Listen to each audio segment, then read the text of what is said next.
We're doing the top 10 teachings of Brachos Daf Yud Zayin. That's 17. And these are the teachings and sayings of the rabbis, many of which were to some degree or some parts of incorporated into a variety of tefillot that we say till today, or beliefs that we have that have shaped Jewish beliefs till today.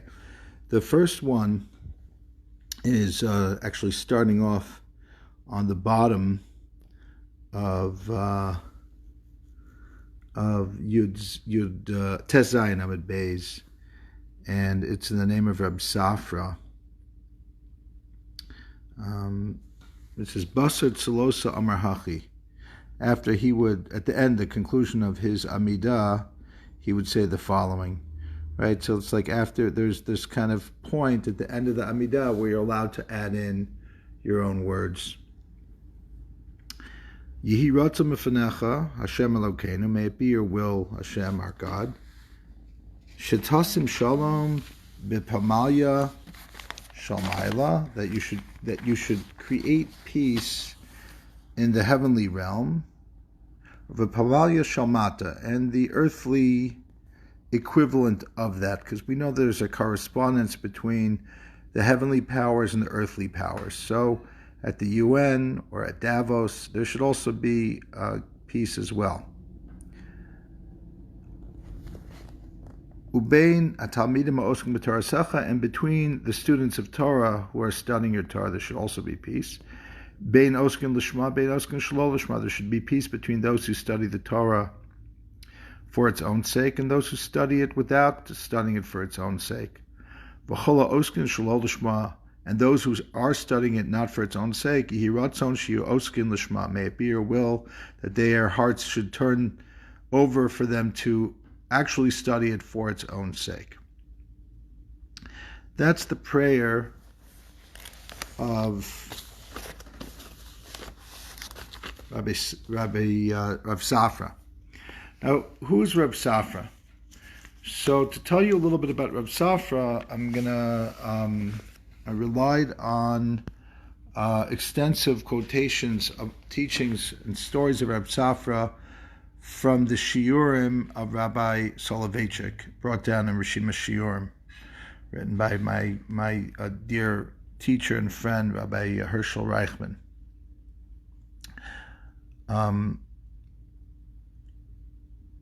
So, who is Rav Safra? The Gemara says a number of stories about Rav Safra. One of the stories is that he was in the middle of davening and somebody saw something that he wanted to buy from Rav Safra, and he went over to him. He was reading the Shema, and he said, "I'll give you $10 for that object." And Rav Safra continued to read the Shema, ignoring this person. The person thought it was a way of saying, "I'm not interested in selling it for $10. The man quickly upped his offer and offered 20. Still got no response. He upped it to 30, to 40, to 50, to 100, maybe even more. Exorbitant amount he was willing to pay for something. The rabbi finally finishes davening, and he says, "Okay, I'm willing to sell it." The guy says, "Okay, who wouldn't sell it? I'm offering you a huge amount of money." He says, "No, I'll sell it to you for the original price you offered me, whatever was $10 in the beginning. Now already he's offering hundreds of dollars." He said, "Because that was enough for me. I wasn't quiet because I was negotiating with you because I wasn't happy with your offer. I was quiet because I was in the middle of davening. I was reciting the Shema, and I didn't want to interrupt my davening. But to be honest, I never thought not to sell it for that price. So as a matter of principle, I'll sell it to you for the original price you offered." Now, this is Lifnim Mishuras Hadin. This is not a normal thing. if somebody, the guy fooled himself, meaning the guy who asked for the item, he was willing to pay much more than he originally offered, even though Reb Safra wasn't being quiet as an act of negotiation. He was being quiet for another reason.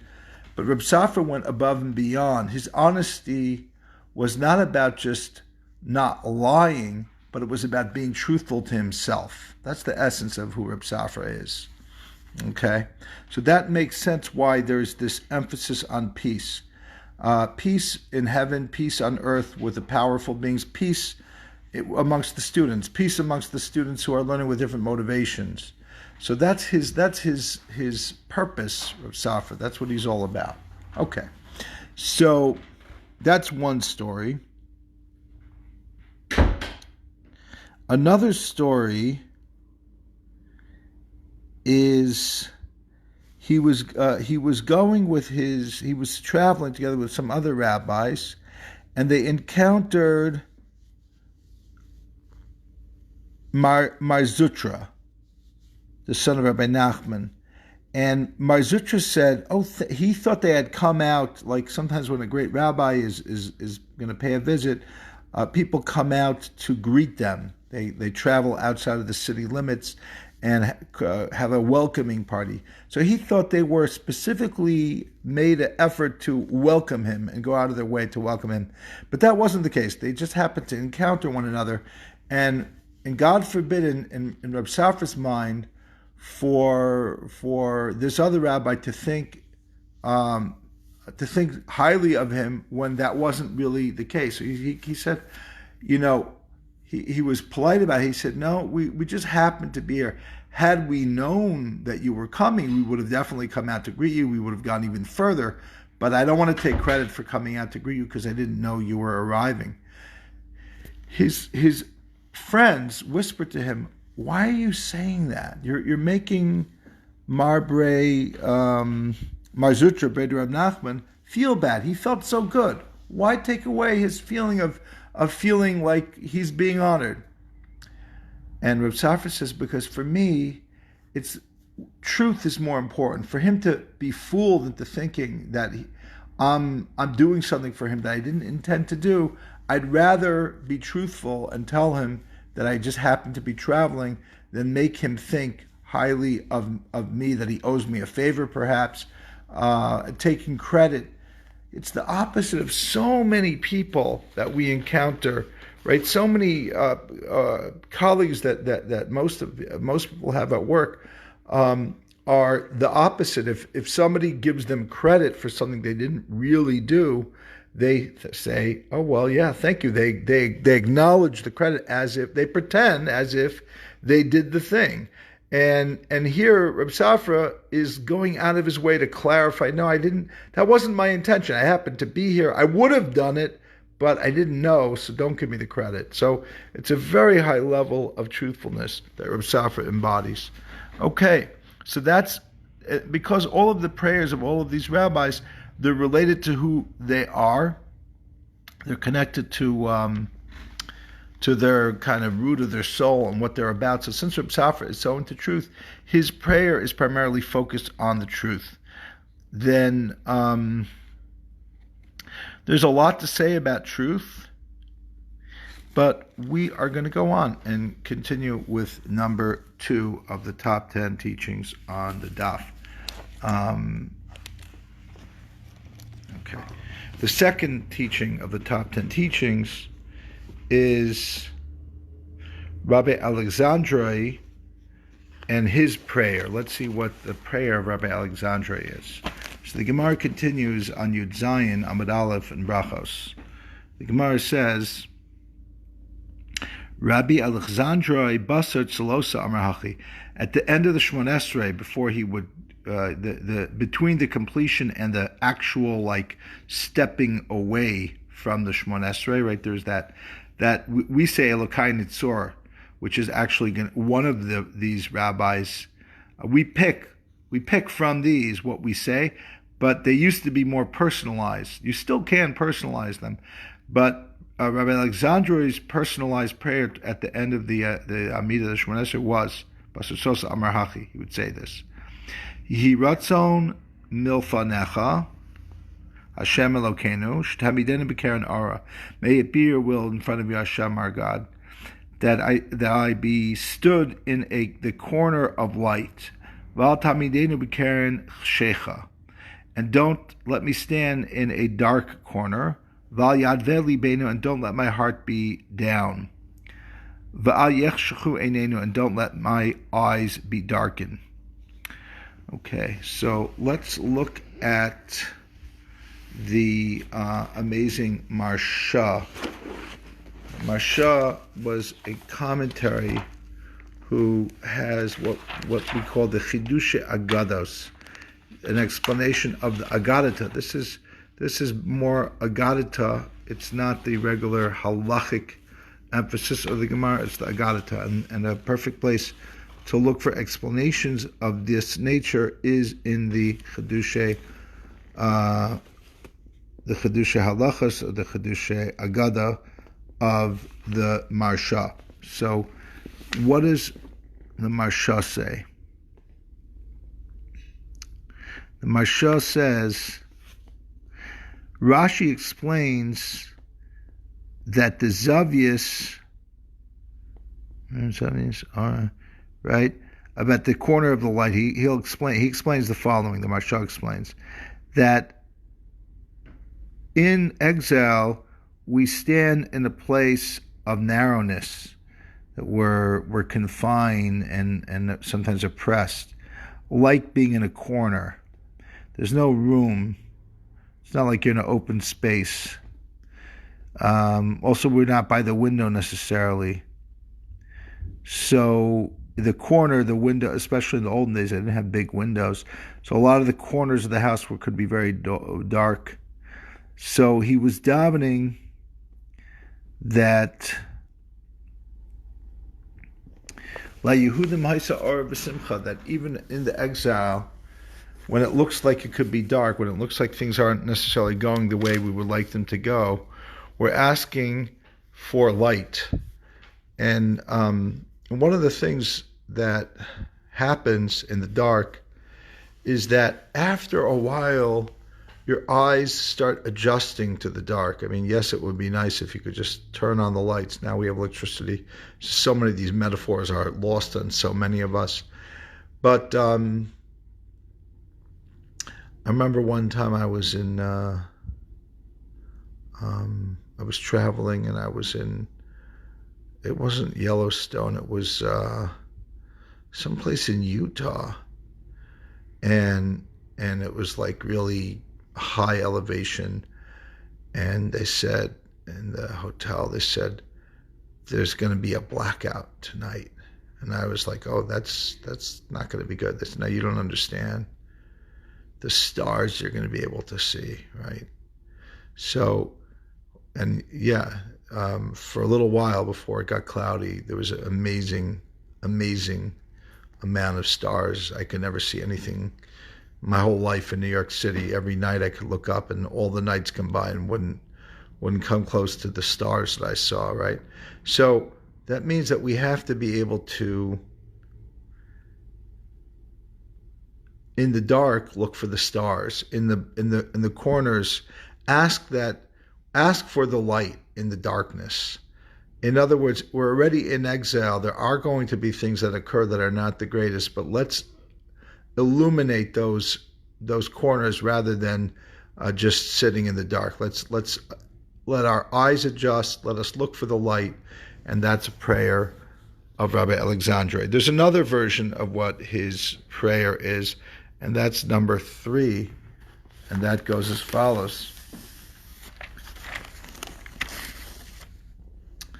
Ribona Olamin, Master of the world,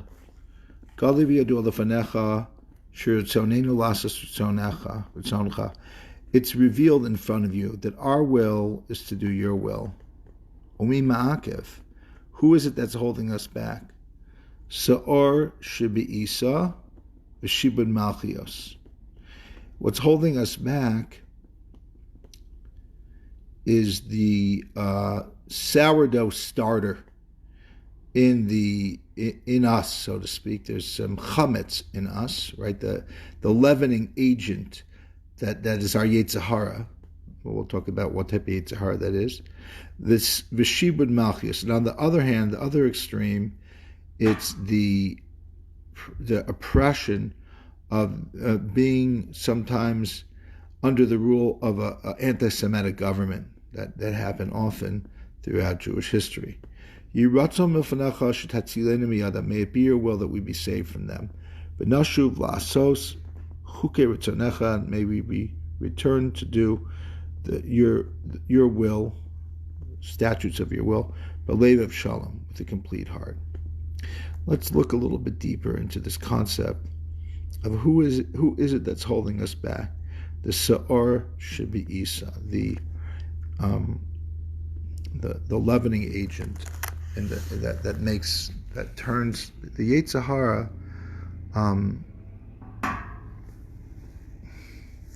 It's so interesting. I just bought a book that kind of talks about the body and breaks it down, right? Very basic book, like the chemistry of the body, right? So if you think about it, this metaphor of Sa'or Shibi Isa is not such a far-fetched idea, right? That we have these different chemicals within us that play off of each other. They make us who we are, but they also sometimes are our undoing, right?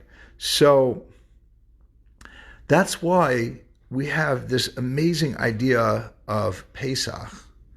And Pesach tells us that for 7 days, lo yira lecha, lo yimatza lecha, you can't possess not the Sa'or and not the chametz, not the leavening agent and not the chametz.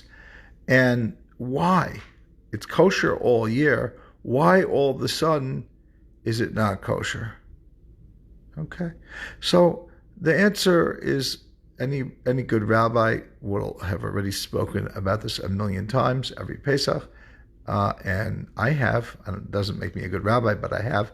So I'm not going to get into it. But the fact is that the Sa'or Shibi Isa is that agent that either makes us arrogant, it makes us full of ourselves, or it makes us desire things that we don't really need and are not really healthy and good for us. Okay? So it's the Yetzer Hara, basically. So the Yetzer Hara is expansive and it wants what it doesn't need and things that are harmful. So that's often the thing that gets us, the Sa'or Shibi Isa. On the other hand, the other thing that gets us is Shibud Malchios. The Shibud Malchios could also be downgraded not to just actual Shibud Malchios, like an oppressive government, an anti-Semitic government. It could literally be the hardship, the crushing burden of the financial reality that many people face, just to pay their bills, just to survive. And especially when you have a certain standard of living that are expected of us, and you know what we do is we think about how different are we going to be from our peers, right? It's keeping up, like that's that movie Uncut Gems, right? It shows you the inside world of the Jewish world about talking about what are you doing for Pesach, or, you know, are you going to Mexico to the hotel for Pesach, keeping up. That whole keeping up and then not being able to keep up and feeling down about not being able to keep up. So that could be an extension of Shibud Malchios, could just be not the Malchios, not the government per se, but your own financial burden that you carry, the house that you live in.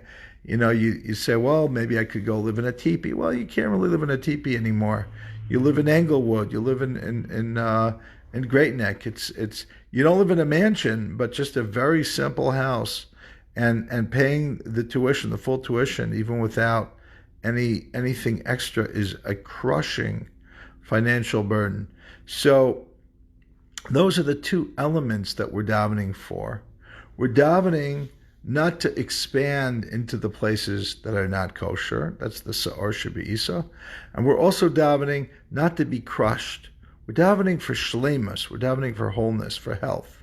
Health, not just physically healthy, but also emotionally healthy and spiritually healthy. Because in large part, what we are davening for is for guidance of how to be and what to do and what not to do.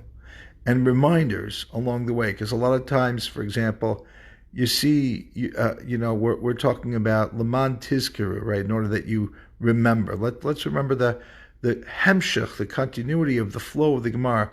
The Gemara is talking about Shema. The Gemara is also talking about remembering Hirhur Avera, Hirhur Avodah Zarah, thoughts that Uri'isim Oso, you see it, right? The eye sees, the heart wants. So what we're doing when we make our personal prayer is, and this is still important till today, this whole page should be bracketed with the concept of, I see Tzvika Aviv said external and internal. That's very good. That's very good, meaning the internal is the Sa'or Shabba'isa. It's inside you. You think it's you. And a lot of very well-meaning people don't understand, why do they want things that they say they don't want, yet they want them. But it's them, right? We're talking about the chemistry. It's part of your chemistry. But it is in you. It's you, but it's Sa'or Shabba'isa. So that's part of understanding who we are. And then, of course, there's the external. There's the government. And thank God, for the most part, we have nothing to complain about. And it's not the way it used to be. It was terrible for much of history. But I want to just bracket this whole sugya, this whole section, by saying this is part of the Chazal, the rabbis understood that the hardest part of having a relationship with God and setting up a mechanism of tefillah is the concept of, that's going to come later, they're going to talk about it, of not making your prayers kava. Kava means by route, either because you're not mechadish davar, you never make anything new, you never personalize your prayer. You're just saying what you say, what everyone else says every day, and in that process of sameness, same prayer every day, same as everyone else all the time, you're losing something. So how come the rabbis instituted prayer? Why didn't they just say everybody should pray on their own? Because there's certain key themes, there are certain important elements of communal nature of prayer that we want to inculcate in Am Yisrael, that we should be a nation, that we should have certain commonalities of what we're praying for, and certain faith that we all believe in. So by going away from simple personal prayer, we give people a nationhood, but what we exchange it for is a personal relationship with God. And they knew that, and they try, and this page is an advertisement of what you can do, just like these rabbis did, to make prayer personal again, not just to do the copying of what you prayed yesterday. And this is like one of the most important things we could do, whether it's in Shema Kolenu or in Elokai Nitzor. They both have like a little, in the Art Scroll Siddur, a little asterisk. Here, add whatever you want. And of course, they advertise like two things always: one for forgiveness and one for money. Right?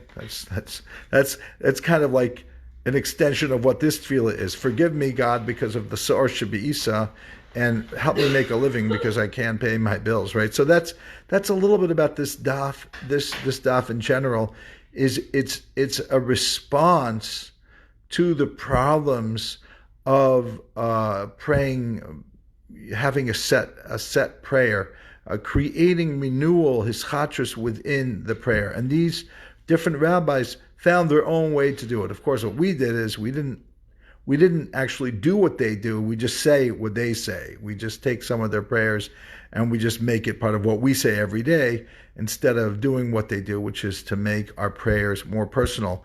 Not to say that we shouldn't do Shemona Esrei. Of course we should do Shemona Esrei, but we need to add on our own tefillot. It's very important. who am I to make up a tefillah? I'm a nobody. I'm not of any significance. I'm not anybody that I feel special, that I have any abilities more than anyone else. In fact, I have much less than anyone else.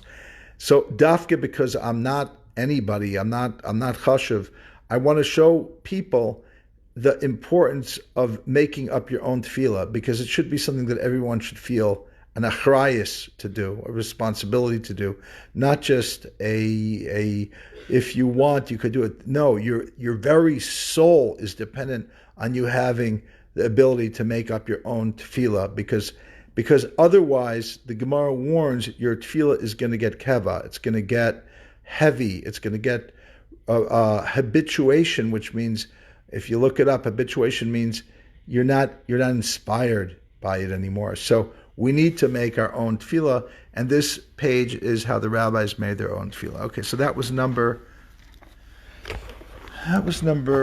3. The sa'or should be east of the sourdough. Number 4 is Rava.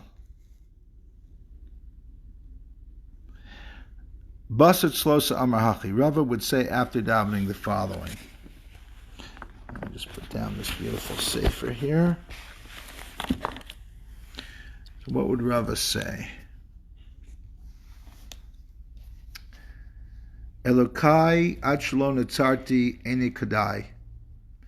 God, before you created me, I wasn't worthy of even being created.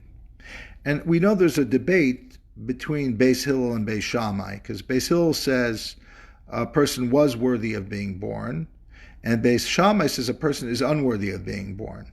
So he seems to be poskening like Shammai, the pessimist.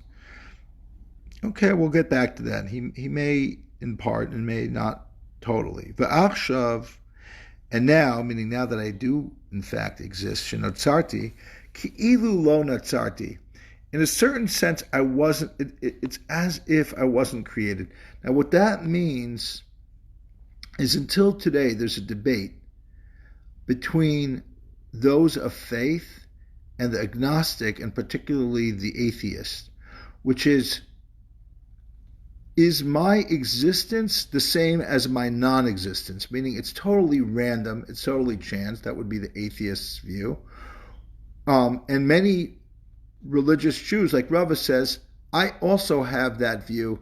Maybe not in hashkafa, maybe not in what I officially believe, but in my actions, because I often find that I'm not filling up my life with meaning, with trying to find a purpose of what I'm doing in my day. I'm just existing as if I wouldn't have existed, meaning it's just a random thing. So therefore he's bavarning, it's a Yiddish word saying he's like kind of warning himself not to fall into that trap of existence, non-existence, essentially being just a fluke. Afra ani b'chaye. Now the rabbis had a lot of humility. We're going to talk about how today sometimes some people misinterpret this humility, and therefore, I don't know, maybe they shouldn't read it so literally, because we don't want people to feel bad about themselves. But I am like dirt in my life. Kal v'chomer b'misasi. How much more so in death. Hariani l'fanecha chichli. Mali busha chlima. I'm like before you, like a vessel of shame and embarrassment. Yiratzim l'fanecha Hashem Elokai shaloach da'od mashchatasi l'fanecha mechok brecha me'acharabim avoloy al yesrim v'chaloyim ra'im. May it be your will, Hashem, my God, that I don't sin anymore, and that would have already sinned, wipe away with your great compassion, but not through Yisurim, not through afflictions and illnesses, bad illnesses. Okay, let's break this down a little bit.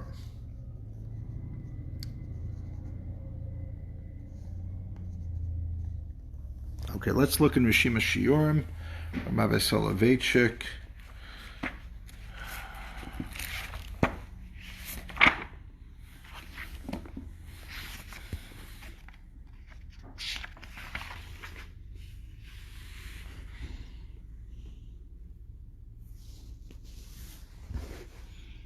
Okay.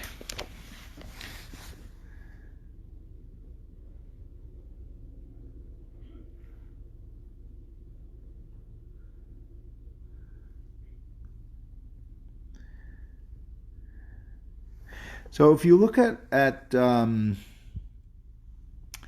this prayer that Rava would say at the conclusion of his davening, you could break it down and say that it's vidui. In fact, the Gemara actually says that. The Gemara says, "V'hainu vida de Rav Hamnuna b'yom Kippura." Rav Hamnuna would actually say this same prayer that Rabbah would say daily. Rav Hamnuna would say it as his Yom Kippur vidui, his Yom Kippur confession. Everybody knows that as part of the mitzvah in Tshuva, actually according to the Rambam, the mitzvah of Tshuva is the vidui dvarim, is the words of confession about the sin. Obviously, if you say the confession, you don't have any intent to better yourself. It's like tovel v'sheretz biyado. It's like going to the mikveh while holding a sheretz. It's not effective. But part of the tshuva process is enumerating what it is that you did wrong. You don't have to confess to a person. That's another religion. You could confess to God, and that's called vidui. There's a lot of elements in vidui. There's a therapeutic element of vidui that Rav Nachman talks about that kind of changes you on a DNA level. I don't know DNA, I'm not a scientist here, but it changes you on a kind of inner level, a physical level almost, because Rabbi Nachman equates sin and sadness together, and for you to become happy again, you kind of let the sin out by going to a tzaddik and doing the vidui. So when you say Judaism doesn't have the concept of confessing in front of a human being, well, at one point, the Breslov Hasidim really believed that. Today, even Breslov doesn't have that practice so widespread as it was in the lifetime of Rabbi Nachman at a certain stage. But that's an aside. But you have, again, the recognition of the sin and within the vida, within the confessing, and then also the shame. Okay, the Rambam says, how do you do the vida? You say, Ana Hashem, Chatasi Avisi. God, I've sinned, I've wronged you, I've done this and this, and I regret, and I'm humiliated, and I'm embarrassed by my actions. Right? So we know there's two things in your battle against the Yetzer Hara. I'm reading from Rav Soloveitchik's Shiurim. There's the need to be special, because if you don't feel special, you're not going to feel called upon to do good things. But there's also the need for humility, because if you feel special, you're going to mistreat other people, and you're not going to do what you need to do either. So there's this fine balance between the two. And that's what the debate between Beis Shammai that I mentioned before and Beis Hillel is. Beis Shammai says a person should see themselves as better to not have been born, because in the fight against the Yetzer Hara, the emphasis should be on humiliating yourself, on lowering yourself, dealing with your ego. And Beis Hillel says no. Beis Hillel has more of a positive outlook. So let's go back to this prayer. Afrani b'chayei, I'm like earth in my lifetime. Let it be your will that I don't sin. Right? So Rabbi Soloveitchik says the following insight. He says that, and this is taught by, I learned this in Chabad as well, it's a kind of universal teaching, that the difference, it says by Avram Avinu, V'anochi afar ve'efer, and I am but dust and ashes. There's a big difference between dust and ashes. Ashes is something that burns, so there's very little you can do with it. But dust, which is essentially dirt, is earth. It's nothing now, but you can use it as it's soil, and you can plant a seed in it, and it can the seed will take root in the earth, in the soil, and things can grow out of it. So Rabbi Soloveitchik and the Alter Rebbe of Chabad and others suggest that when we talk about being like earth And we're going to see this again and again. We're going to see this in another prayer that one of the rabbis made that we actually do say, that is our version of Elokai Nitzor, which is what we say till today at the end of the Shemona Esrei, which is Nashi Ka'afar L'Kol Tia, my soul should be like earth, which means everybody's going to step on me. That's not really what it means, although that's what it does mean on a literal level. But what it means is I want to be earth. I want to be the thing that looks like the least prominent, but it's the foundation of everything. It's the soil on which all the nutrients that give the all for everything, that all life forms on this world. And I can only be that when I submit myself before every other human being to see who are they, to let them to be the soil for them so they can sprout forth. So that's a teaching of Rabbi Soloveitchik. Okay, good. That was number 4. Number 5 is Mar Breder Avina, which is what we actually say, or a lot, not all, but a lot of what we say in our Elokai Nitzor, our final paragraph at the end of the Shemona Esrei, before we take the 3 steps back, is what we say today. Number 5.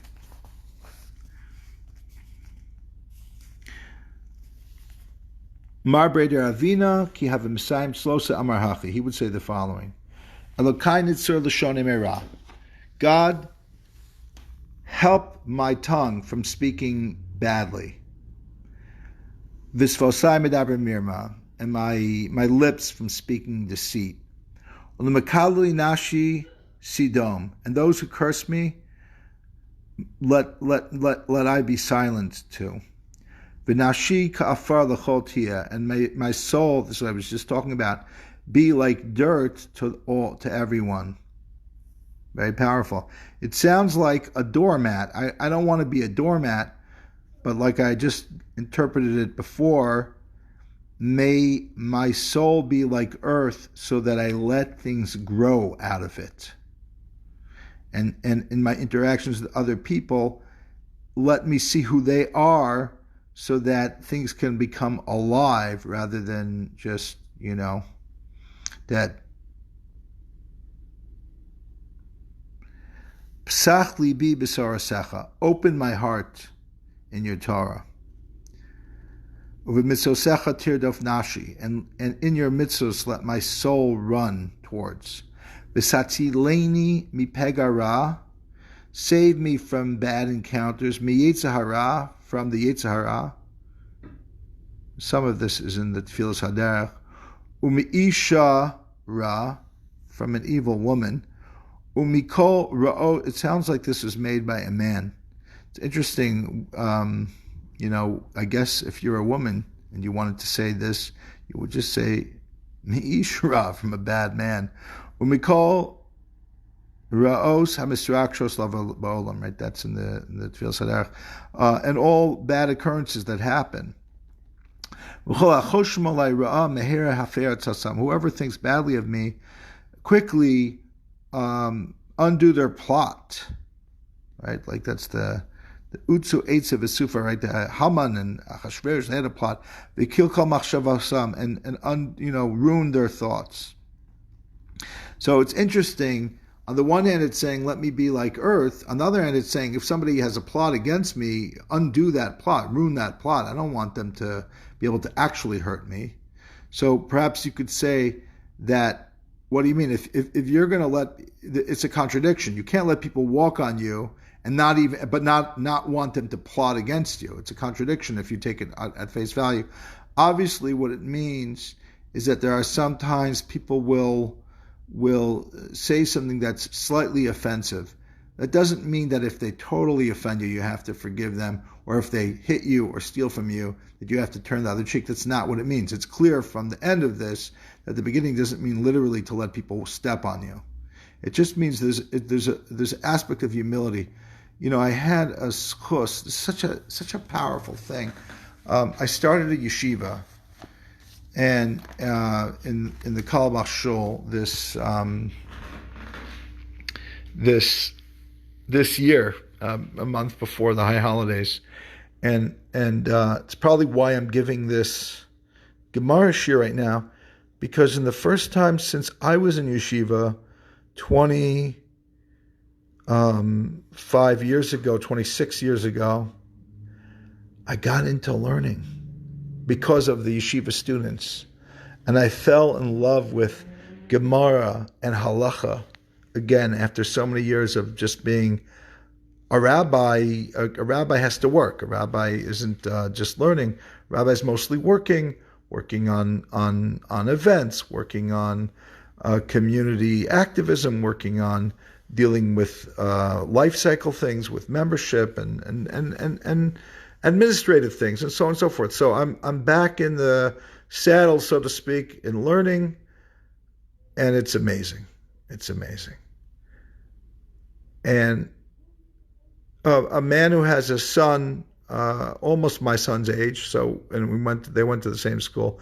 They were a class apart, but I'm socially connected to him because we run in the same circles. So I saw him a couple nights ago, and we're catching up on our kids, and he asked me what my son is up to, and I tell him my son's in the yeshiva.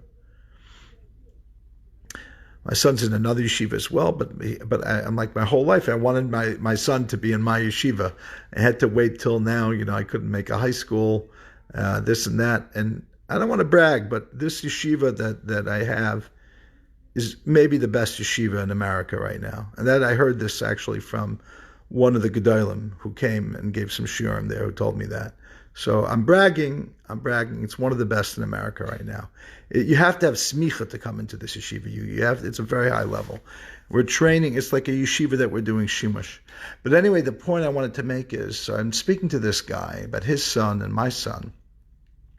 So he says, well, what is like the yeshiva? Like, tell me about what's the goal of the yeshiva? So I said, the goal of the yeshiva is to give them the Masorah of Rav Moshe Feinstein and halacha. You know what this guy said? His eyes lit up. He said, I'm only a Jew today because of Rav Moshe Feinstein. He said, you should know that growing up, if I didn't have Rav Moshe in my life, I wouldn't be a religious Jew today. I grew up on the Lower East Side, and I would see Rav Moshe. I would see him all the time. And he treated everyone, it didn't matter whether they were a millionaire or they didn't have one nickel, he treated them with the same respect. So, to me, when I was thinking, like, why are we spending more time with the Psak of Rav Moshe than any other posek, is because Rav Moshe is the posek hadar. He's for sure the posek of this generation, maybe even the last 300 years, But to hear this man put the face of humility on Rav Moshe, who I hear again and again. I just went to visit Shiva with a fellow who grew up on the Lower East Side, and another person who was visiting, also from the Lower East Side, started telling me how humble Rav Moshe was. So in that sense, these are the tefillos that we're talking about. V'nashi ka'afar l'kotia. Let my soul be soft and like humble, like earth to everyone. It doesn't matter that the Rav Moshe is the Gadol Hadar, and he knew that he was the Gadol Hadar. He treated everyone, big and small, with so much patience and so much respect. And that's what part of this tefillah is. Let's see, where are we holding here?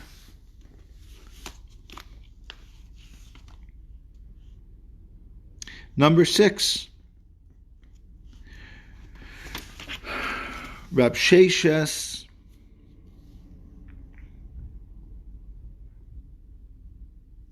This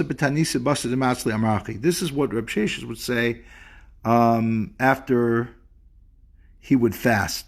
In fact, in the Art Scroll Siddur, if you look at it, it says there's a prayer before you Let me see what the prayer is. It's a prayer on the afternoon of the fast that's based on this. Okay. So it's in the Siddur. At the end of a L'kai Nitzar. So what would he say?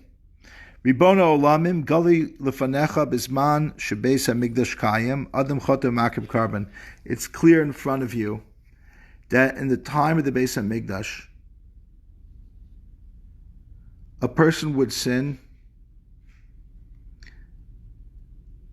and they would bring an offering for atonement. And all they would bring up on the altar would be the fat and the blood, and the person would attain atonement.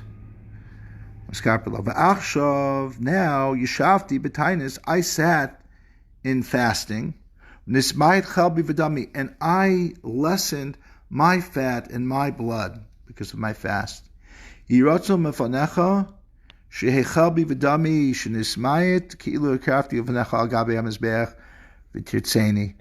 it be your will in front of you that as the lessening of my fat and my blood should be as if they brought them as an offering on the altar of the Mizbeach, and you forgave me. Okay. Let's talk about that for a moment. There's a famous Ramban that teaches the following.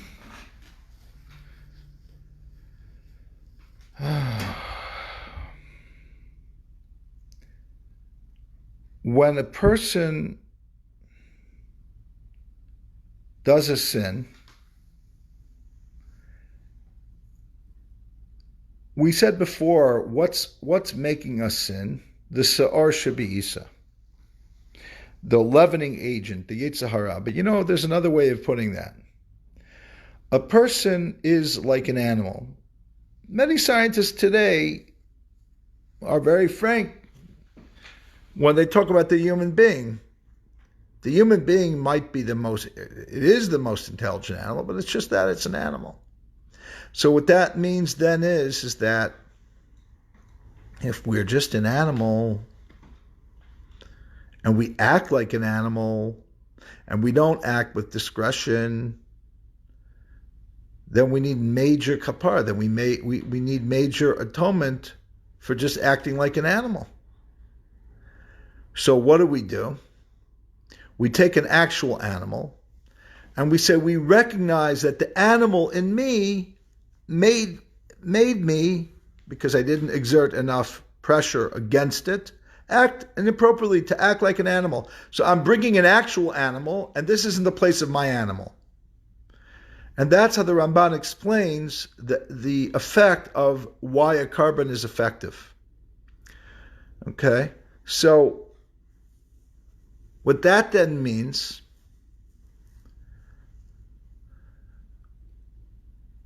is that you're transposing your animal onto this animal, and you're saying this is in my place. Its blood is in the place of my blood. Its fat is in the place of my fat. And what happens then is you offer it onto fire that is the ratzon, the Ishel Hashem, the will of God, that fire is brought for him that he asked for. What does that mean? It means the fire represents the ability to take something and to make it into something else, to make something that's raw into something that's cooked, to make something that's wild into something that's tamed, to make something that's an animal into an offering, to sanctify, to elevate.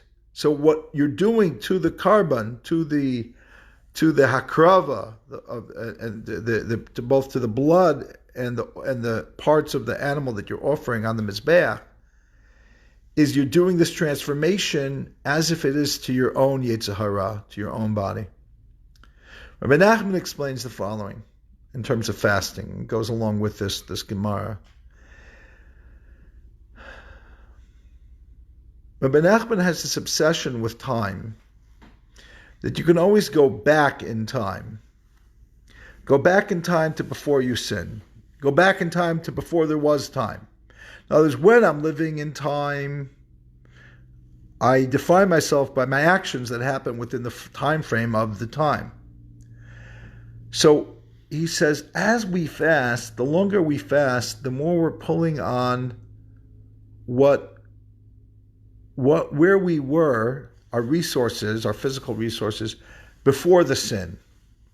We start pulling on till we start pulling on our very birth, and maybe even before birth. So what that does is it's like reminding us that there are layers. We have an original self, and then we have added dimensions that we get as we mature, but some of those dimensions are baggage that we want to give up. So by fasting, we go back to our essential being. And that's similar to what Rabbi Akiva says. The Gemara Rosh Hashanah says that Mikvah Yisrael Hashem. It literally means God is our hope, but we translate it to mean that Hashem is like a mikvah. It's like is like immersing in a mikvah.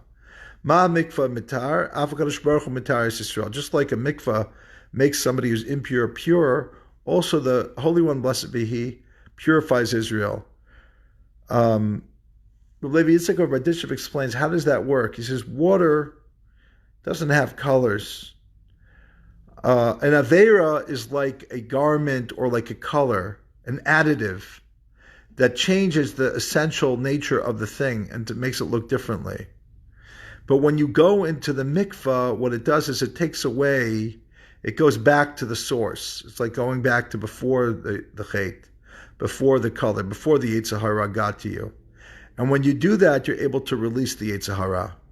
And similarly, this Gemara is saying, by fasting, according to Rabbi Nachman, you're offering, it's not just like the Ramban. It begins with the Ramban. It's like you're offering the miyut, the giving up of your hardship and lessening of your own well-being and fat and blood is as if you're giving it to God, but it's more than just that. It's you're able to go back on almost like a chemical level, because the sin is a chemical.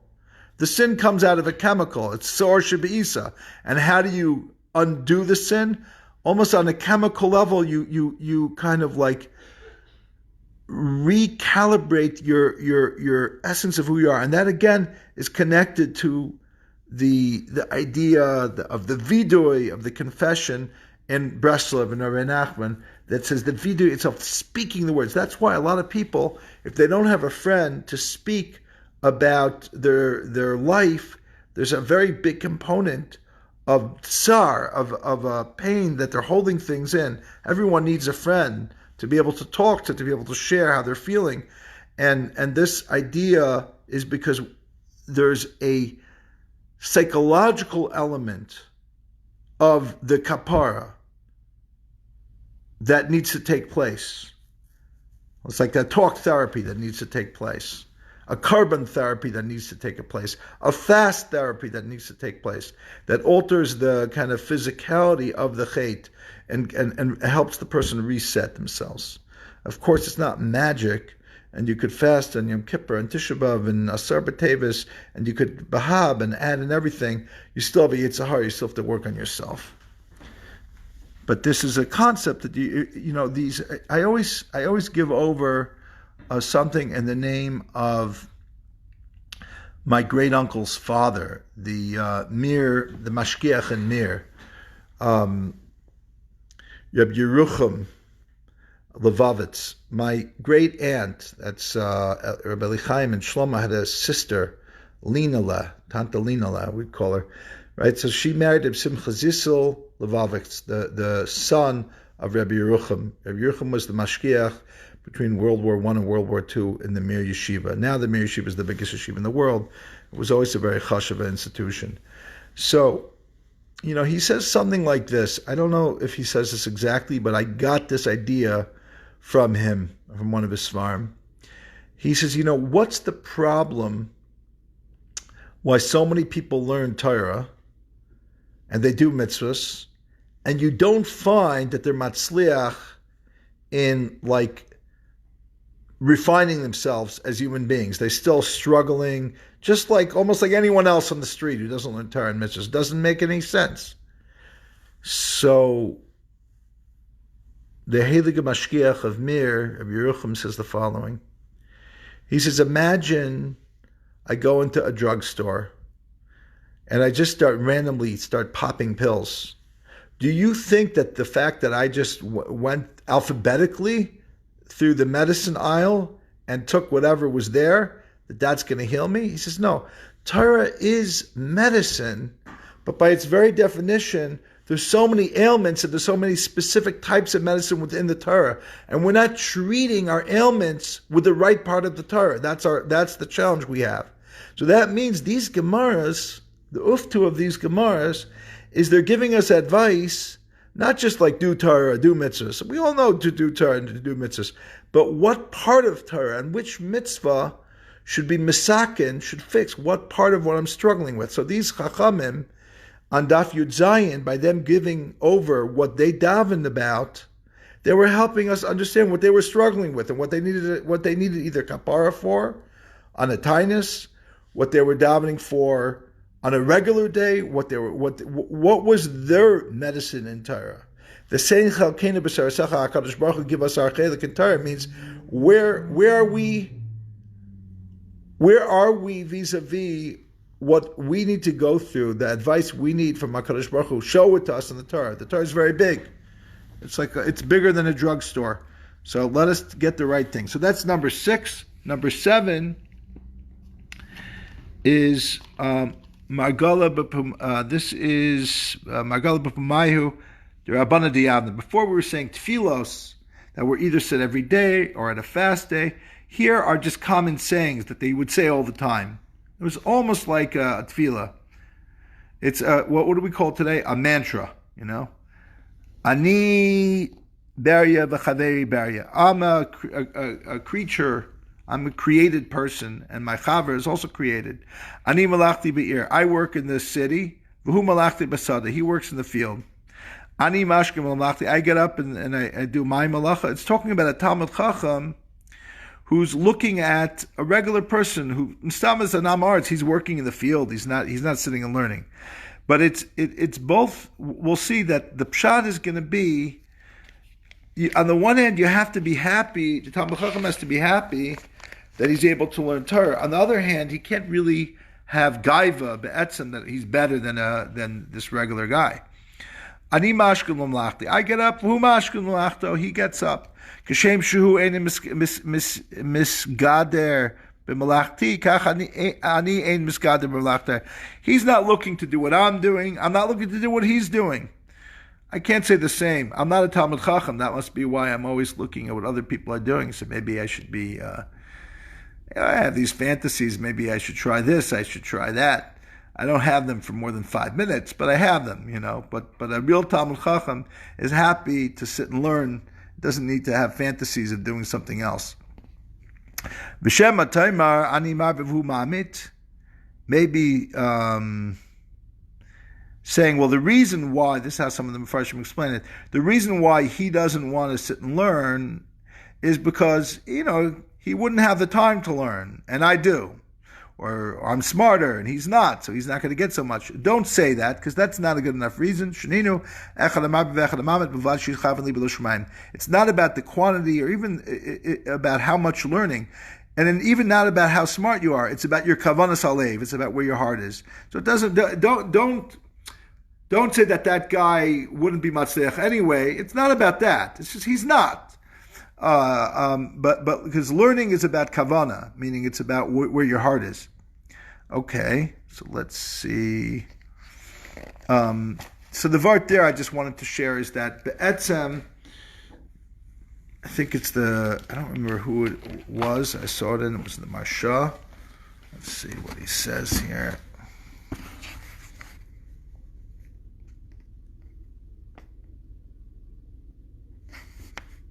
Yeah. So it must have been in Rishimas Shiurim. What was that, number 7? Yeah, okay, number 7. So it's in Rabbi Soloveitchik's Shiurim.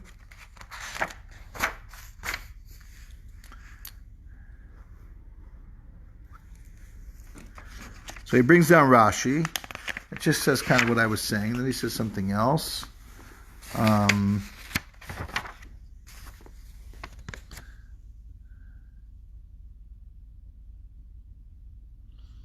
He brings down the Dikduke Seifrim that has another girsa, another ksav yad in the Gemara, which says, "Kashem she'enim miskader b'malachta kach enim miskader b'malachti."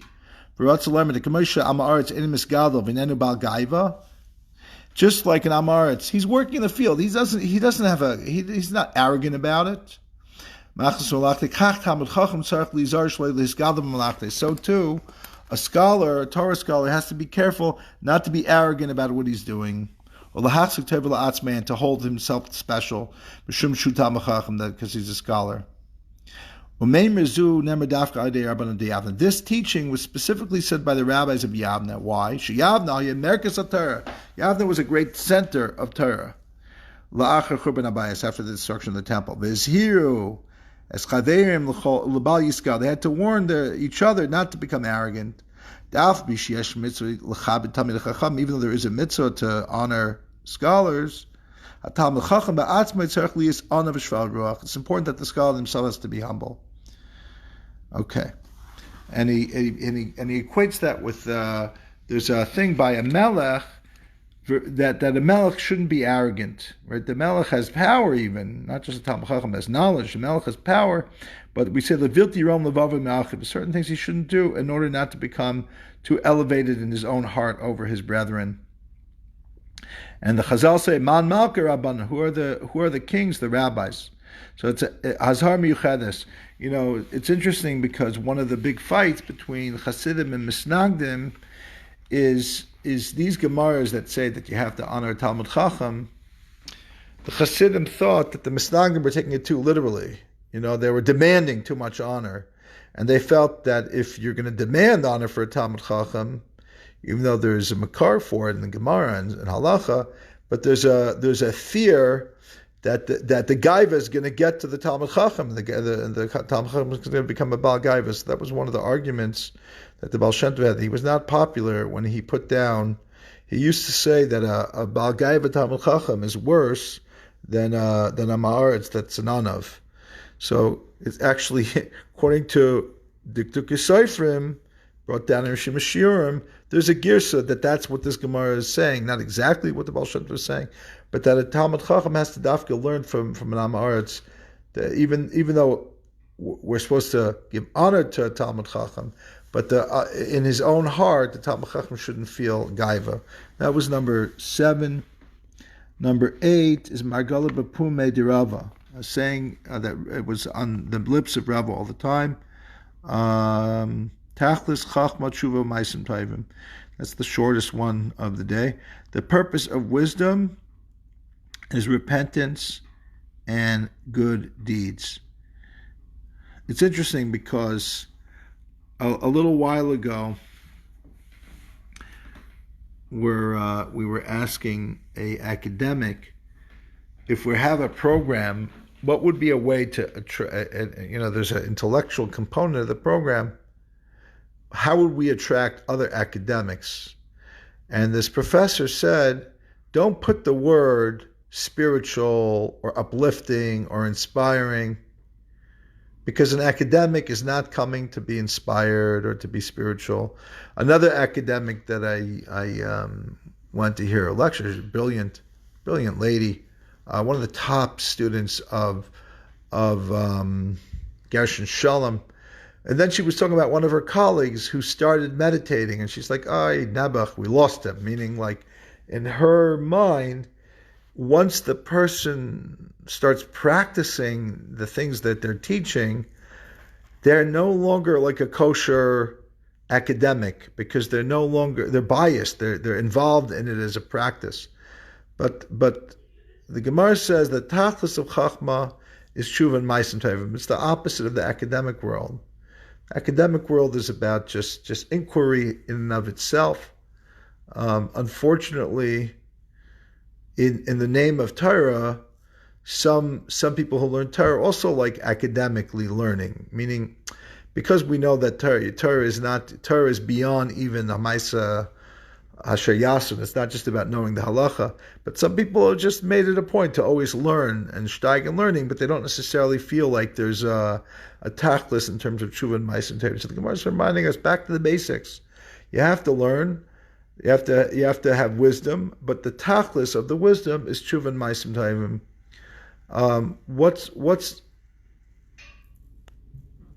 What does this mean?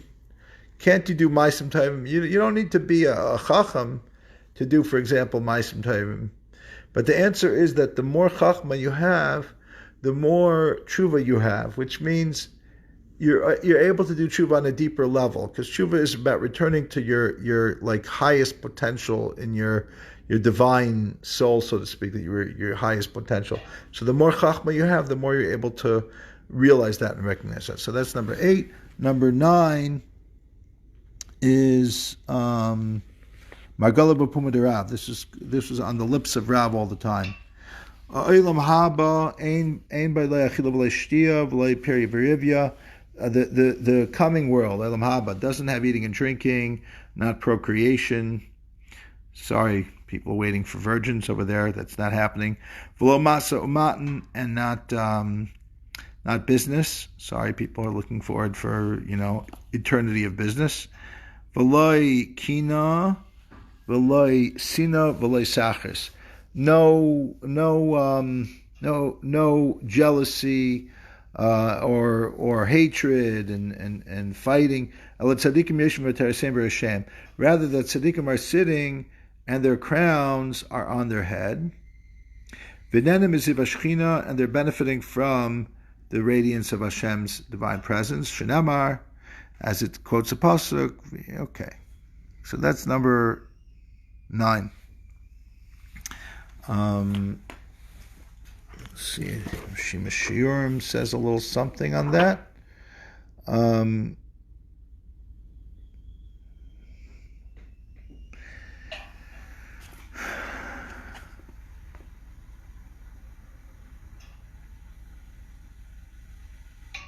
So Rabbi Soloveitchik says, well, obviously we this is like obvious. Why does it even have to state the obvious that there's no achila v'shia, there's no eating and drinking?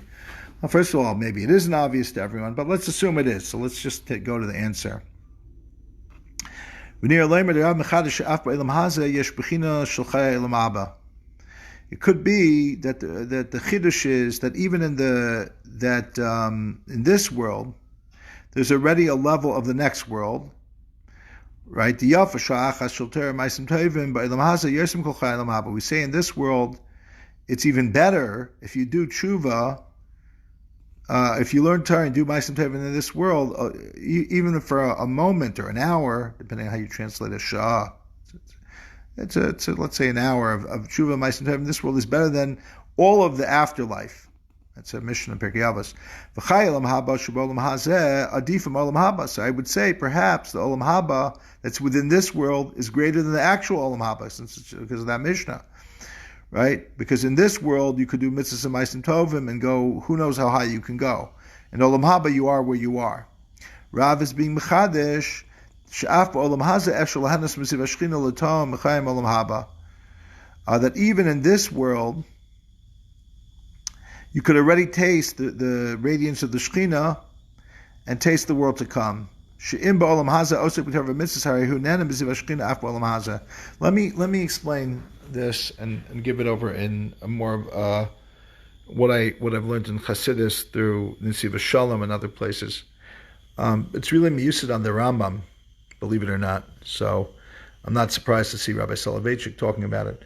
The Rambam has a meritic chiddush that he basically says that Olam Haba is a state that we could get to in our mind, even in Olam Haza, even in this world. So that's amazing chiddush. I don't want to get into it right now, but in the Nesiva Shalom he says something similar to that. He says that if whatever our Olam Haba is going to be, we have to have already set up some part of that already that we've experienced in Olam Haza. So he says, for example, that's why Shabbos is so important. Because Shabbos is me'ein Olam Haba. So that's like the way we get to Olam Haba is because we have Shabbos. We have a taste of Olam Haba in Shabbos. And then when we get to Gan Eden, we recognize it from the Shabbos that we've had. So so that could be this thing that Rabbi Soloveitchik is talking about, that the Nesiv Shalom is talking about, that the Rambam is talking about, is that by understanding what Olam Haba is, it could help us start getting there right here, right now. It's getting late for me, so I don't have time to explain that. I'm just going to conclude with number 10. Number 10 is Rav and Shmuel, Amar Rabbi Yochanan and Rabbi Elazar. It's either Rav and Shmuel or Rabbi Yochanan and Rabbi Elazar. There's a debate there. Chad Amar Kol Olam Kulo Nizona B'Tzedakah V'Heim Nizona B'Zraya.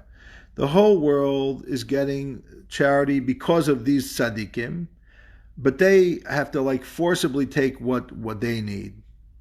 Doesn't mean literally forcibly, but it's difficult for them. The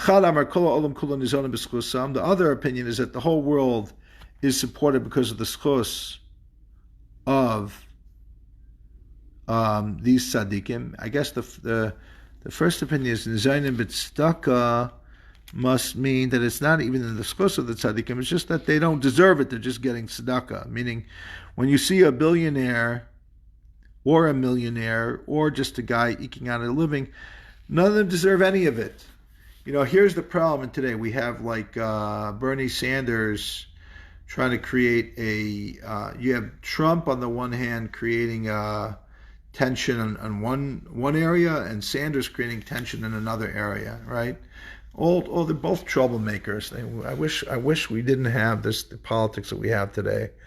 I'm sorry, I'm offending everyone. Yes, I am. Meaning using either class or social or economic divisions to wedge in, to divide society, right?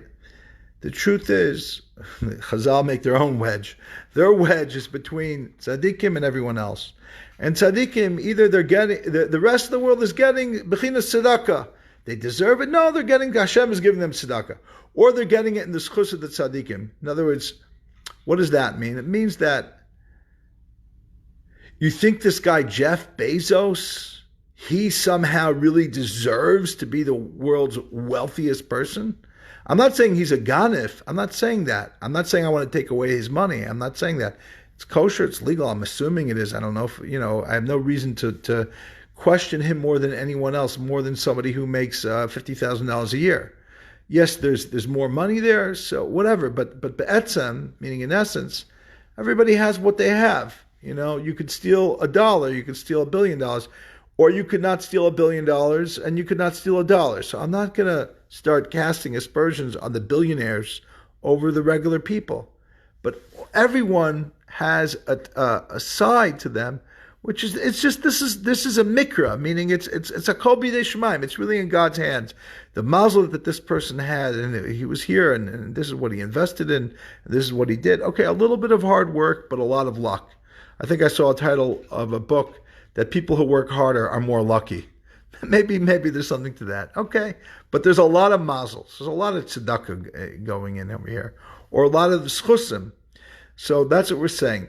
That we can't fully explain that everybody who has what they have, they deserve what they have. Or I'm not saying that we should take it away from them. I'm not creating a new Bernie Sanders of oppress the rich, or this other guy in the White House that another type of class warfare with other divisions. We have to create more shalom in the world right now. We're in a terrible matzav. We've never been in this matzav in my lifetime that I can remember. The divisions, the political divisions that are created, and the last time I can remember this is a terrible time in Crown Heights with terrible with the riots, and I've never thought that would happen again, and here we are. It's a terrible time. We need to daven. We need to daven very hard for shalom. We need shalom v'pamal yishalmayla and v'pamal yishalmata. We need to have peace in this world. We need peace between all these parties, between African Americans and Jews, and between Democrats and Republicans, and between billionaires and poor people. We need shalom. We need to create good things in the world, goodwill in the world. Anyway, what is the goodwill? The goodwill is ultimately the schus of the tzaddikim, the schus of people who are selfless in their avodas Hashem. Who is that? The Gemara says. Rav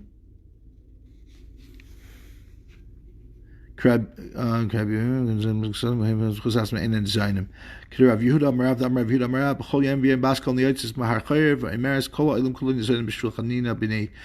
The whole world is being supported because of Chanina. V'Chanina B'nei Dailei B'Kav Kruv B'Erev Shabbos L'Erev Shabbos. All he has is a small amount of buxer, of carobs for every shot, for every week. In other words, he hardly has anything at all. And yet everyone who has the whole rest of the world is getting in his schus. But that's the role of the true tzaddikim in this world. The whole world is basically organized around them. The whole integrity of everything is because of them. And their schus, the world is taka running and working, but they sometimes are hardly surviving. Anyway, thank you for participating and watching, and wish everyone well. Thank you.